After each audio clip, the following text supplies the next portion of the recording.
या सार्वत्रिक निवडणुकीमध्ये भारतीय जनता पार्टी आणि महायुतीच्या विजयाची ही नांदी आहे।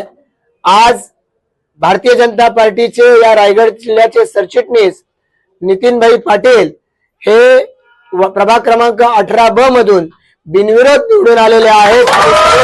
आम्ही सगळेजण त्यांचं मनापासून अभिनंदन करतो।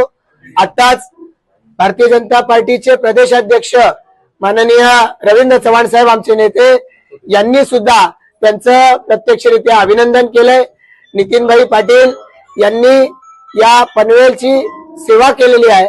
या पनवेलच्या भारतीय जनता पार्टीचं सुद्धा ताकदीनं काम केलेलं आहे आणि त्यामुळे त्यांचा विजय, या विजयापासून या भारतीय जनता पार्टीच्या आणि महायुतीच्या या निवडणुकीची या ठिकाणी सुरुवात होते। मी पुन्हा एकदा या विजयाबद्दल त्यांचं सगळे पदाधिकारी कार्यकर्ते यांचं मनापासून अभिनंदन करतो।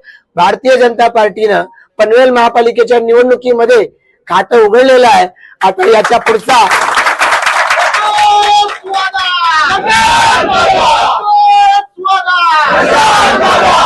याच्या पुढचा विजय हा अतिशय दैदिप्यमान असा मिळवायचा आहे आणि त्यासाठी सगळ्या पदाधिकारी कार्यकर्त्यांनी सज्ज व्हायचं आहे। महायुतीचे सगळे पदाधिकारी कार्यकर्ते मेहनतीनं प्रचंड मोठा विजय साकारतील। सर्वसामान्य जनता त्यासाठी आपापले योगदान देईल। आपल्या सर्वांनाच या निमित्तानं मी मनपूर्वक अभिनंदन करतो।